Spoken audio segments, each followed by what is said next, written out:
Hello बच्चों, कैसे हैं आप सभी। आई होप आप सभी अच्छे होंगे। तो आज का टॉपिक है ratio and proportion.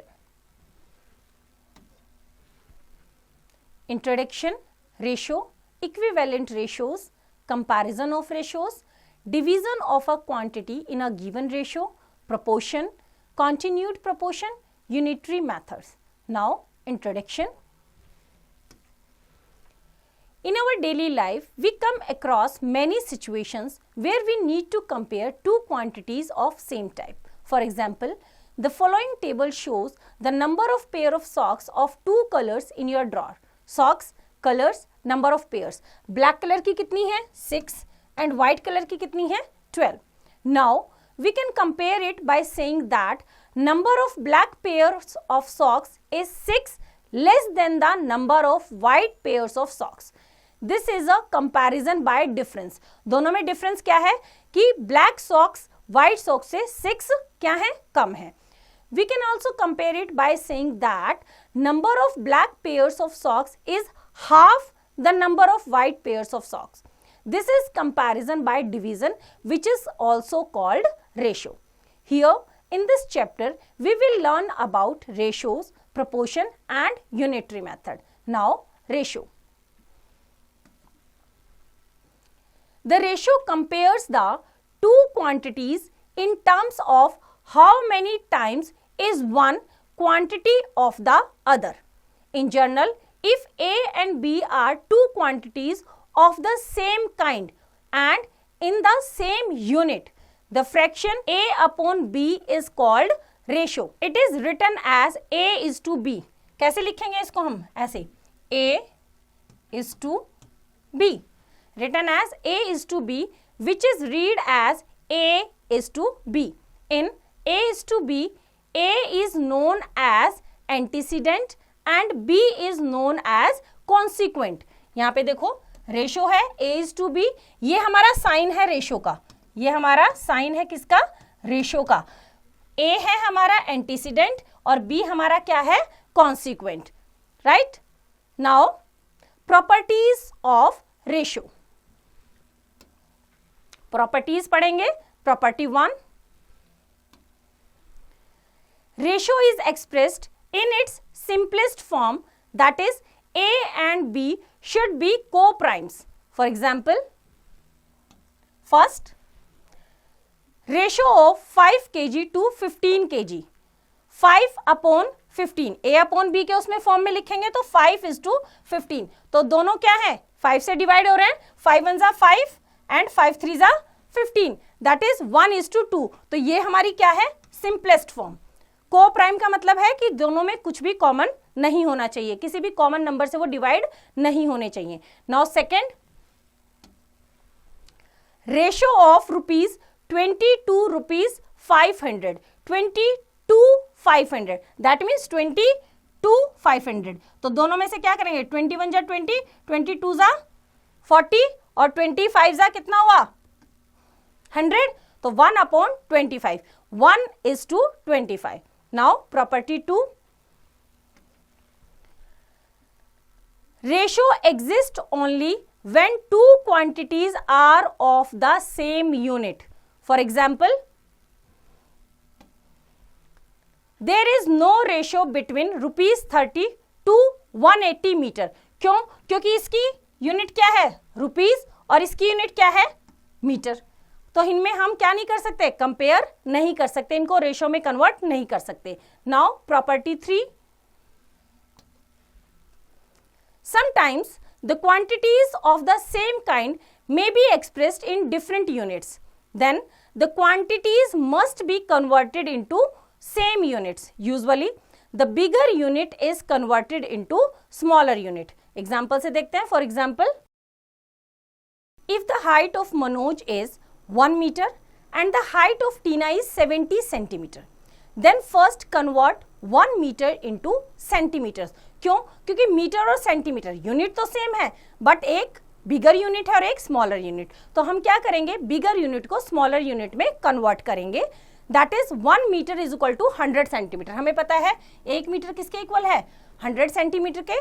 Then the ratio of their heights is equal to 100/70। कितना हुआ? 100/70 और 0 से 0 कैंसिल किया हमने, राइट? तो कितना आया? 10/7। एंड रेशो में कैसे लिखेंगे? 10:7। Now property 4, ratio being a fraction has no units. For example, ratio of 10 centimeter to 20 centimeter. यहाँ पे हमारी क्या है? यूनिट्स गिवन है, लेकिन जब हम इनको रेशोज में यूज करेंगे तो यूनिट्स का यूज नहीं करेंगे, डायरेक्ट क्या लिखेंगे? 10/20, 0 से 0 कैंसिल, 1/2, तो रेशो कितना हो गया? 1:2। तो रेशोज में हम यूनिट का यूज नहीं करते। Now property 5, if the order of quantities of ratio changes then the ratio also changes. अगर हम क्वांटिटीज का जो ऑर्डर है आगे पीछे करेंगे तो रेशो भी क्या हो जाएगी? चेंज हो जाएगी। For example 3:4 is different from 4:3। हमने क्या लिया? 3:4 और इसका ऑर्डर चेंज किया 4:3। दोनों क्या है? Different. Now property 6, the ratio does not change if both the numerator and denominator are multiplied or divided by the same non-zero number. Example से देखते हैं। फॉर एग्जाम्पल हमारा रेशियो क्या है? 4:6। रेशियो क्या है? 4:6। इसको हमने फ्रैक्शनल फॉर्म में लिखा 4/6 और दोनों को न्यूमरेटर और डिनोमिनेटर दोनों को क्या किया? 3 से मल्टीप्लाई किया। तो हमारा क्या बना नया फ्रैक्शन? 12/18, 12:18। तो 4:6 इज इक्वल टू 12:18। ये हमारा क्या रहेगा? रेशो चेंज नहीं होगा, रेशो सेम रहेगा। कब? अगर हम न्यूमरेटर और डिनोमिनेटर दोनों को सेम नंबर से मल्टीप्लाई या सेम नंबर से डिवाइड करते हैं। Also 4:6, 4/6 is equal to 4 is divided by 2 and 6 is divided by 2। अब हमने क्या किया? दोनों को 2 से डिवाइड कर दिया, न्यूमरेटर को भी और डिनोमिनेटर को। तो हमारा नया फ्रैक्शन क्या बना? 2/3। That is also equals to 4:6। That means अगर हम न्यूमरेटर और डिनोमिनेटर को सेम नंबर से मल्टीप्लाई करें या सेम नंबर से डिवाइड करें तो रेशो क्या रहेगी? सेम रहेगी। नाउ एग्जाम्पल से देखते हैं इनको। Find the ratio of each of the following in their simplest form. A part देखते हैं, 30 and 15। सॉल्यूशन देखते हैं इसका हम। Ratio of 30 to 15, 30 to 15, 13/15। अब दोनों क्या हो रहे हैं? 15 2 जा 30, तो 15 1 जा 15, 15 2 जा 30। तो क्या हुआ? 2/1 या 2:1। क्या रहा? रेशो क्या रहा? 2:1। ये इसकी सिंपलेस्ट फॉर्म है। 2 और 1 क्या हो रहे हैं? किसी भी सेम या कॉमन नंबर से डिवाइड नहीं हो रहा है, तो इसे क्या बोलते हैं हम? Simplest form. बी पार्ट देखते हैं इसका। 8 ml एंड 10 L। सॉल्यूशन देखते हैं। वी नो दैट, इसमें देखो एक मिलीलीटर है और एक लीटर है, यूनिट सेम है लेकिन एक बड़ी यूनिट और एक छोटी यूनिट। हम क्या करेंगे? बड़ी यूनिट को छोटी यूनिट में कन्वर्ट करेंगे। हमें पता है 1 लीटर किसके इक्वल होता है? 1000 मिलीलीटर के इक्वल। तो 10 लीटर किसके होगा? 10 मल्टीप्लाई बाय 1000। तो 10 लीटर हमारा कितना हो गया? 10 multiply by 1000 millilitre, that is 10,000 millilitre. Now ratio of 8 ml to 10,000 ml। हमने क्या किया? दोनों को मिलीलीटर में कन्वर्ट कर लिया। अब दोनों का रेशियो निकालेंगे सिंपलेस्ट फॉर्म में। सिंपलेस्ट फॉर्म में करेंगे जब 8 हमारा क्या है? 8 1 जा 8 और 10,000 को डिवाइड करेंगे तो कितना आएगा? 1250। तो रेशियो कितना रहा? क्योंकि अब दोनों किसी भी कॉमन नंबर से वो डिवाइड नहीं हो रहे, that is the simplest form. तो 1:1250, right? Now C part, 10 months to 2 years, 10 months and 2 years। Solution देखते हैं इसका। देखो अब दोनों क्या है? टाइम है, एक मंथ्स में है और एक ईयर्स में। तो हम क्या करेंगे? ईयर वाले को मंथ्स में कन्वर्ट करेंगे। We know that 1 year is equal to how many months? 12 months। कितने मंथ्स होते हैं? 12 months। तो 2 years में कितने होंगे? 2 multiply bye 12, that is 24 months। Now ratio of 10 months to 2 years is equal to 10/24. 10/24. इनको सेम नंबर से हमने क्या किया, कैंसिल किया, तो हमारा आया 5/12. क्या आया, 5/12 and ratio is 5:12. Now next example. The strength of a class is 50, out of which 30 are boys and rest are girls. Find the ratio of the number of boys to the number of girls in the class. Solution देखते हैं इसका. The strength of the class कितनी है, 50 students. कितने हमारे, 50 students. Number of boys कितने हैं, number of boys in the class is 30. कितने हैं, 30 boys हैं, तो girls कितनी बची, number of girls in the class. Total strength में से नंबर ऑफ बॉयज को माइनस कर देंगे. 50 minus 30 is equal to 20. Girls कितनी है, 20. हमें क्या निकालना है, find the ratio of the number of boys to the number of girls. तो पहले क्या बोला है, बॉयज टू गर्ल्स. तो पहले हम क्या करेंगे, नंबर ऑफ बॉयज रखेंगे is to number of girls. तो रिक्वायर्ड रेशियो क्या रहेगा, number of boys is divided by number of girls. जैसे गिवन है, हम गर्ल्स का रेशियो आगे और बॉयज का पीछे नहीं करेंगे, क्योंकि हमें निकालना क्या है, बॉयज टू गर्ल्स. तो बॉयज को ऊपर लिखेंगे, गर्ल्स को नीचे. कितना है, 30/20. 0 से 0 कैंसिल कर देंगे, तो कितना आएगा, 3/2. तो रेशियो क्या रही, 3:2. That is boys to girls. Now next topic is equivalent ratios. On multiplying or dividing each term of the ratio by the same non-zero number, we get a ratio equivalent to the given ratio. Example से करते हैं इसको हम. Find 3 equivalent ratios of 2:3. Solution. 2:3 इसको हम fractional form में लिखेंगे, 2/3. 2/3 equivalent fraction कैसे निकालते हैं, न्यूमरेटर और डिनोमिनेटर को सेम नंबर से मल्टीप्लाई या डिवाइड करके. क्योंकि यहाँ 2/3 है तो डिवाइड तो कर नहीं पाएंगे, तो हम क्या करेंगे, मल्टीप्लाई. तो 2/3 को हमने मींस न्यूमरेटर और डिनोमिनेटर को पहले किससे किया, 2 से मल्टीप्लाई किया. 2 2 जा 4, 3 2 जा 6, तो 4:6 हमारा फर्स्ट इक्विवेलेंट फ्रैक्शन आ गया. फिर हमने 3 से किया न्यूमरेटर डिनोमिनेटर को, तो कितना आया, 6:9. फिर हमने किससे किया, 4 से किया, 8:12. तो हमने क्या किया, सेम नंबर से न्यूमरेटर और डिनोमिनेटर को क्या कर दिया, मल्टीप्लाई कर दिया. और जो रिजल्टिंग रेशियो है that is the equivalent ratio of 2:3. Hence 4:6, 6:9 and 8:12 are equivalent ratios of 2:3. ये सारी क्या है, इसकी equivalent ratios. Now next topic is comparison of ratios. To compare two given ratios, first convert the ratios into fractions and then compare the fractions by equalizing the denominator. Example से करते हैं इसको हम. Which ratio is greater in 3:4 और 5:6? Solution करते हैं इसका. सबसे पहले हम इसको फ्रैक्शनल फॉर्म में कन्वर्ट करेंगे. 3:4 इज इक्वल टू 3/4, ये फ्रैक्शनल फॉर्म है. 5:6 इज इक्वल टू 5/6. अब दोनों को क्या करेंगे, अब देखो दोनों के डिनोमिनेटर क्या है, अलग अलग हैं, अनलाइक फ्रैक्शंस हैं. तो इनका एलसीएम लेके हम इसको किस में कन्वर्ट करेंगे, लाइक फ्रैक्शन में, या इनके डिनोमिनेटर को क्या करेंगे, equal. Now LCM of 4 and 6 is equal to 12. दोनों का एलसीएम कितना आया, 12. दैट मीन्स हमें दोनों का डिनोमिनेटर कितना बनाना है, 12. डिनोमिनेटर 12 बनाने के लिए फर्स्ट वाले में 3/4 में 4 को हम किससे मल्टीप्लाई करें कि 12 हो जाए, 4 3 जा 12. लेकिन हम दोनों को, न्यूमरेटर और डिनोमिनेटर दोनों को क्या करेंगे, 3 से मल्टीप्लाई. तो हमारा नया फ्रैक्शन आया 9/12. ऐसे ही 5/6, 6 को किससे मल्टीप्लाई करें कि 12 होए, 2 से. 6 2 जा 12, तो दोनों को करेंगे तो हमारा आया 10/12. अब हम इजीली कंपेयर कर सकते हैं क्योंकि दोनों के डिनोमिनेटर क्या है, इक्वल है. क्लियरली कैसे करते हैं, जब हमारे डिनोमिनेटर इक्वल होते हैं तो जो न्यूमरेटर बड़ा है वो फ्रैक्शन भी हमारा क्या होता है, बड़ा.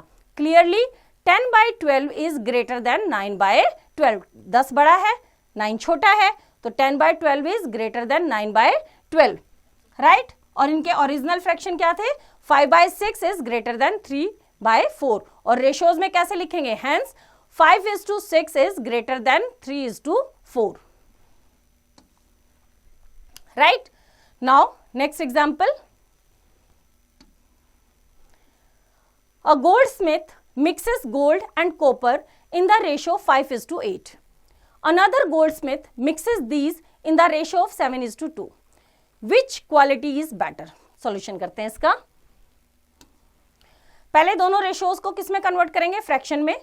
दोनों का एलसीएम लेके हम डिनोमिनेटर सेम बनाएंगे और कंपेयर करेंगे. तो 5:8 को लिखेंगे 5/8 एंड 7:2 को लिखेंगे 7/2. एलसीएम लेंगे. Now LCM of 8 and 2 is equal to 8. 8 और 2 का एलसीएम कितना आया, 8. नाउ 5/8 ऑलरेडी 8 है तो 1 से मल्टीप्लाई करके सेम रेशो रहा हमारा, सेम फ्रैक्शन रहा 5/8. 7/2 में 2 को किससे मल्टीप्लाई करें कि 8 हो जाए, 4 से, क्योंकि 2 4 8. तो हमने न्यूमरेटर और डिनोमिनेटर को 4 से मल्टीप्लाई किया और हमारा नया फ्रैक्शन आया 28/8. अब हमारे डिनोमिनेटर सेम है तो हम इजीली कंपेयर कर सकते हैं.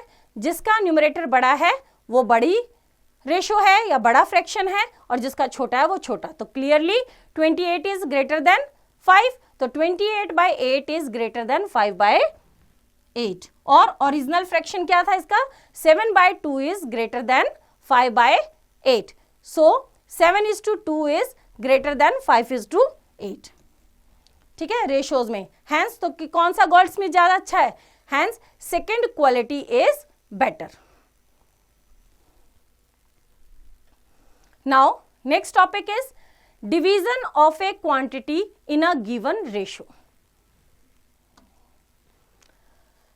Let P be the quantity which is to be divided in the ratio A:B. Then first part A upon A plus B is multiplied by P and second part B upon A plus B is multiplied by P. For example, mother wants to divide ₹56 between her two daughters, Parul and Priya, in the ratio of their ages. Parul is 9 years old and Priya is 15 years old. Find the amount got by each daughter. देखो solution करते हैं इसका, कैसे divide करेंगी वो, किस ratio में divide करना है, उनकी एज की रेशो में. तो ratio of Parul's age to Priya's age. Parul की एज कितनी है, 9 इयर्स और प्रिया की कितनी है, 15. तो क्या रेशो रही, 9/15. दोनों 3 से डिवाइड हो रहे हैं, 3 3 = 9, 3 5 = 15. 3:5. क्या रेशो आ गई, 3:5. Sum of the term of ratios, हम क्या करेंगे, दोनों का सम ऑफ द रेशोज निकालेंगे. 3:5 तो दोनों का सम निकाला, that is 3 + 5 = 8. Amount to be distributed, कितने रुपए डिस्ट्रीब्यूट करने हैं उसे, 56 रुपीज. कितने डिस्ट्रीब्यूट करने हैं, 56 रुपीज. शेयर ऑफ पारुल कैसे निकालेंगे, शेयर ऑफ पारुल, पारुल का रेशो क्या है, 3. सम ऑफ रेशोज क्या है, 8. और कितना अमाउंट डिस्ट्रीब्यूट करना है, मल्टीप्लाई बाय 56. 8 × 8, ठीक है, 8 × 8 और 8 की टेबल में 56 कहां आता है, कहां आता है, 7 पे. 8 7 56 और 7 को 3 से मल्टीप्लाई किया तो कितना आया, 21 रुपीज. राइट, हमने क्या किया है, हमने जो रेशो आई है उसका सम निकाला है. राइट, उसका क्या निकाला है, सम निकाला है. राइट, ऐसे ही हमने शेयर ऑफ प्रिया, प्रिया का रेशो क्या है, 5. टोटल रेशो क्या है, 8. तो 5/8 कितना अमाउंट डिस्ट्रीब्यूट करना है, 56. 8 × 8, 8 7 56 और 7 5 35. Right, hence Parul got ₹21 and Priya got ₹35. Now next is try these. Write T for true and F for false. First, 4:7 is equal to 20:35. हम क्या करेंगे, देखो 4:7 तो ऑलरेडी सिंपलेस्ट फॉर्म में है, 20:35 को सिंपलेस्ट फॉर्म में कन्वर्ट करो. क्या होगा, 5 से करेंगे ना, 5 4 20 एंड 5 7 35. सेम आ गया, that means they are equal. ये क्या है हमारा, ट्रू है. तो इसी तरह से बाकी के क्वेश्चन आप खुद ट्राई करेंगे तो बच्चों एक्सरसाइज आप खुद ट्राई करेंगे. Now next topic is proportion. If two ratios are equal, we say that they are in proportion and use the symbol. क्या symbol use करेंगे? This or equal to equate them. Consider the four numbers A, B, C and D. These numbers are said to be in proportion if A is to B is equal to C is to D. कब होंगे? जब हमारा A is to B is equal to C is to D. We write it as, कैसे लिखेंगे? A is to B is proportionate to C is to D and read as A is to B as C is to D. Here A, B, C, D are respectively known as first, second, third and fourth term of the given proportion. The first and fourth term are called extreme terms and the second and third terms are called mean terms.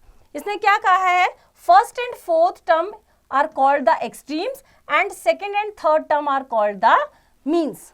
Right? In a proportion A is to B is to C is to D, we always have A multiplied by D is equal to B multiplied by C. Means extreme terms का multiplication is equal to multiplication of mean terms. That is product of extremes is equals to product of means. Right? Example से देखते हैं इसको हम. R 20, 50, 60, 150 in proportion. Solution देखते हैं इसका.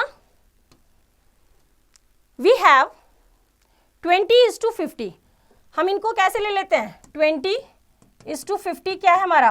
क्या बनेगा? 20 by 50 that is 2 by 5. 60 by 60 is to 150 that is 60 by 150. 0 से 0 cancel. 3 2s are 6, 3 5s are 15 that is equals to 2 by 5. Right? तो दोनों क्या हैं? 2 by 5 और 2 by 5 इक्वल रेशियोज हैं. That means 20 is to 50 is equal to 60 is to 150. Hence 20, 50, 60 and 150 are in proportion. Alternative method क्या है? Product of extreme is equal to extreme कौन कौन से थे? 20 and 150, 3000 and product of means, means कौन से थे हमारे? 50 and 60, उनका भी कितना है? 3000. Right? तो दोनों क्या है? Product of extreme is equal to product of means. जब दोनों का प्रोडक्ट क्या होता है? एक्सट्रीम और मीन्स का प्रोडक्ट सेम होता है. That means these terms are in proportion. Hence 20, 50, 60 and 150 are in proportion. Example. The first, second and fourth term of a proportion are 32, 112 and 217 respectively. Find the third term. Solution देखते हैं इसका. Let the third term of the proportion be x. हम क्या ले लेते हैं? Third term को x ले लेते हैं. राइट? और हमारा जो फॉर्मूला है इनको प्रोपोर्शन में लिख देते हैं. 32 is to 112 proportionate to x is to 217. हमारा फॉर्मूला क्या है? Product of means is equal to product of extremes. Right? Product of means क्या है? 112 मल्टीप्लाई बाय x और एक्सट्रीम्स क्या है? 32 मल्टीप्लाई बाय 217. हमें किसकी वैल्यू चाहिए? x की. तो x के साथ क्या मल्टीप्लाई हो रहा है? 112. तो वो अपोजिट साइड जाके क्या हो जाएगा? मल्टीप्लाई हो रहा है. अपोजिट साइड जाके डिवाइड हो जाएगा. डिवाइड हो गया. इनको सबको सिंप्लीफाई करेंगे तो हमारा आंसर आएगा 62. Hence the third term of the given proportion is 62. Now next example. In a sports meet groups of boys and girls are to be formed. Each group consists of 4 boys and 6 girls. How many girls are required if 96 boys are available for such groupings? Solution देखते हैं इसका. क्या दे रखा है हमें? Ratio दे रखा है 4 boys and 6 girls. तो ratio between boys and girls in a group is equal to 4 is to 6. क्या दे रखा है 4:6, इसको फ्रैक्शनल फॉर्म में किया 4/6, 2 2 जा 4, 2 3 जा 6, तो रेशो क्या आया 2:3, राइट। तो let the number of girls required, कितनी गर्ल्स चाहिए हमें, वो ले लिया हमने x, राइट।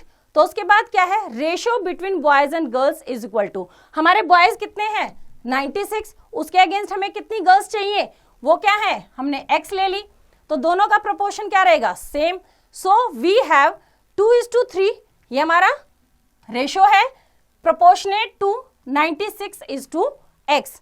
वही same formula, product of extremes is equal to product of means. Extremes क्या है हमारे 2 मल्टीप्लाई बाय x, और प्रोडक्ट ऑफ मीन्स क्या है 3 मल्टीप्लाई बाय 96। हमें x की वैल्यू निकालनी है, x के साथ 2 क्या हो रहा है, मल्टीप्लाई हो रहा है, उसको अपोजिट साइड जाके क्या कर देंगे, डिवाइड। तो x is equal to 3 multiply by 96 divided by 2, simplify करेंगे तो हमारा क्या आ जाएगा 144। Hence 144 girls are required. Now next is try these. Fill in the blanks. Number 1, dash is used to represent a proportion. Proportion कैसे represent करते हैं हम, 4 dots, right? Now number 2, there are dash terms in a proportion. कितनी terms होती हैं, 2 ratios होती है ना, तो टोटल कितनी टर्म्स 4, कितनी टर्म्स 4। नेक्स्ट थर्ड और फोर्थ आप खुद करेंगे, product of extremes is equal to product of means. The first and fourth term of a proportion are called, first और फोर्थ क्या कहलाती है एक्सट्रीम्स। तो ये दोनों क्वेश्चन आप खुद इनके फिलअप्स करेंगे। Now next topic is continued proportions. In A proportion if the second and third term are equal, then the proportion is called continued proportion. Second और थर्ड टर्म अगर एक होती है, सेम होती है, इक्वल होती है, तो वो क्या कहलाता है continued proportion. एग्जाम्पल से देखते हैं इसको। For example, if 1:2 proportionate to 2:4, यहां पे हमारी सेकेंड और थर्ड टर्म क्या है 2, then we say that 1, 2 and 4 are in continued proportion. Continued का मतलब है सेकेंड और थर्ड टर्म हमारी क्या है, सेम है। Maths fact, if A, B and C are in continued proportion, then B is called mean proportion to A and C is called third proportional, thus B square is equal to A C. तो हमारा क्या बनेगा, B square is equal to AC। Example से देखते हैं इसको हम। If 3, x, 12 are in continued proportion, find the value of x। Solution देखते हैं इसका।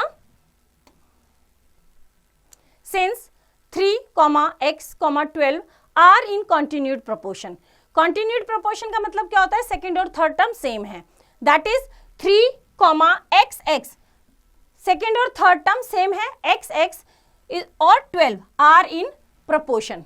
प्रोपोर्शन का मतलब 3:x प्रोपोर्शनेट टू x:12, और x multiply by x is equal to 3 multiply bye 12। ये हमारा क्या है formula, product of means is equal to product of extremes.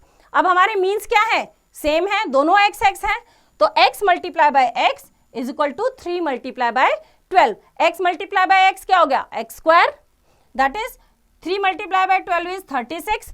तो x 36 किसका स्क्वायर है, 6 का, तो x स्क्वायर और 6 स्क्वायर, तो x की वैल्यू कितनी आ गई हमारी 6, right. Now next example, find the mean proportional between 9 and 16। हमें मीन प्रोपोर्शनल निकालना है, सॉल्यूशन देखते हैं इसका हम। Let x be the mean proportional between 9 and 16. Then mean proportional मतलब जो continued है, तो 9:x is proportionate to x:16। यहां भी हमें किसकी वैल्यू निकालनी है, x की वैल्यू निकालनी है। तो सेम वही कैसे करेंगे, x multiply by x is equal to 9 multiply by 16, product of means and product of extremes. Means क्या है x, तो x square is equal to 144। 144 किसका स्क्वायर है? 12 का स्क्वायर। तो x square is equal to 12 square. तो x की value कितनी आई? 12। Hence the mean proportional between 9 and 16 is 12। 9 और 16 का मीन प्रोपोर्शनल क्या है? 12। तो इसी तरह से बच्चों एक्सरसाइज आप खुद ट्राई करेंगे। Now next topic is unitary method. A method in which the value of one unit is first obtained to find the value of the required number of units is called unitary method। क्या होता है? जब हमें required number of units निकालने के लिए पहले हम 1 यूनिट की वैल्यू निकालते हैं। The simple rules used in this method are: A, to get more we multiply। अगर हमें ज्यादा निकालने हैं तो हम क्या कर देंगे? Multiply, right. Second, B part क्या है? To get less. अगर हमें कम निकालना है तो हम क्या कर देंगे? Divide, right. एग्जाम्पल से देखते हैं इसको हम। If 5 pens cost ₹45, how much would 8 pens cost? Solution देखते हैं इसका। हमें क्या गिवन है? 5 पेन की कॉस्ट ऑफ 5 पेंस। 5 पेंस की कॉस्ट कितनी है? 45 रुपीज, राइट। हमें पहले क्या निकालना है? हमें 8 पेन की कॉस्ट निकालना है, लेकिन पहले हम क्या निकालेंगे? यूनिटरी मेथड में हम एक सिंगल यूनिट की कॉस्ट निकालेंगे। तो कॉस्ट ऑफ 1 पेन क्या रहेगा? 5 पेन 45 में आए तो 1 पेन ज्यादा का आएगा, कम का? कम का आएगा। तो क्या करेंगे? डिवाइड। लेस है, लेस पेन्स है, लेस कॉस्ट, तो हम क्या कर देंगे? डिवाइड। तो 45/5, तो 1 पेन की कॉस्ट कितनी आई हमारी? 9 रुपीज। हमें कितने की निकालनी है? 8 पेन्स की। तो कॉस्ट ऑफ 8 पेन्स, 8 पेन क्या है? क्वांटिटी ज्यादा है तो क्या करेंगे? मल्टीप्लाई। 1 पेन 9 रुपए का है तो 8 पेन कितने के आएंगे? ज्यादा के ना, तो क्या करेंगे? Multiply. More pens more cost. तो 9 multiply by 8 is equal to ₹72। तो 8 पेन कितने के आएंगे हमारे? 72 रुपीज के। Hence the cost of 8 pens is ₹72। Now next example. A transport company charges ₹1800 to carry 25 tons of weight. What will it charge to carry 750 kg of weight? Solution देखते हैं इसका हम। We know that 1 ton is equal to 1000 kg. 1 ton किसके equal होता है? 1000 kg के equal, right. तो हमारे पास क्या है? Cost of carrying 25,000 kg of weight. 25 tons है तो कितना हो गया? 25,000 kg ऑफ वेट। कितने में? 1800 रुपीज में, राइट। हमें क्या निकालना है? 750 kg का। लेकिन पहले क्या निकालेंगे? यूनिटरी मेथड में 1 kg का वेट निकालेंगे। Cost of carrying 1 kg of weight. तो 1 kg 25,000 से 1 kg क्या है? कम क्वांटिटी है, तो क्या करेंगे हम? वेट लेस है तो लेस कॉस्ट। तो 1 kg का कॉस्ट क्या रहेगा? 1800 बाय 25,000। हमें कितने का निकालना है? कितने की कॉस्ट निकालनी है? Cost of carrying 750 kg of weight. तो 750 का ये क्या है? 1800 बाय 25,000। 1 kg को कैरी करने की कॉस्ट है। 750 की क्या होगी? ज्यादा, तो हमने इसी में 1 kg को कैरी करने की कॉस्ट को मल्टीप्लाई कर दिया 750 से। तो ये आ गई हमारी cost of carrying 750 kg of weight. More weight more cost. तो जब इसको हम पूरा सिंप्लीफाई करेंगे तो कितने आएंगे? ₹54। Hence the cost of carrying 750 kg of weight is ₹54। Now next example. 12 men can reap a field in 25 days. In how many days can 20 men reap the same field? Solution देखते हैं इसका। Clearly, less men will take more days. कम आदमी ज्यादा दिन लेंगे, ज्यादा आदमी कम दिन लेंगे। And more men will take less days. 12 men can reap the field in 25 days. 12 आदमी 12 men कितने दिन में रीप कर रहे हैं? 25 डेज में। हमें निकालना है 1 मैन। एक आदमी को कम लगेगा ज्यादा लगेगा? ज्यादा दिन लगेगा ना। तो 1 man can reap the field in 25 multiply by 12, 12 लोग 25 दिन में कर रहे हैं, तो एक को तो ज्यादा दिन लगे ना काम करने में, तो 25 मल्टीप्लाई बाय 12 डेज, तो लेस मैन मोर डेज। हमें कितना निकालना है कि 20 मैन कितने दिन में काम करेंगे। 20 मैन, एक मैन जितने दिन में कर रहा है अगर उसकी जगह 20 लगा दे तो क्या हो जाएगा, कम दिन में काम होगा, तो क्या करेंगे, डिवाइड। तो 20 man can reap the field is equal to 25 multiply by 12 क्या है, एक आदमी का काम, राइट, कि एक आदमी कितने दिन में काम करेगा। कितने मैन है, 20, तो उसको कर देंगे डिवाइड, तो कितना आ जाएगा, सिंप्लीफाई करके 15 days, more man less days, ज्यादा आदमी कम दिन, hence 20 men can reap the field in 15 days. तो इसी तरह से बच्चों एक्सरसाइज आप खुद ट्राई करेंगे। आई होप आपको चैप्टर समझ आया, इसका रिवीजन खुद कीजिए।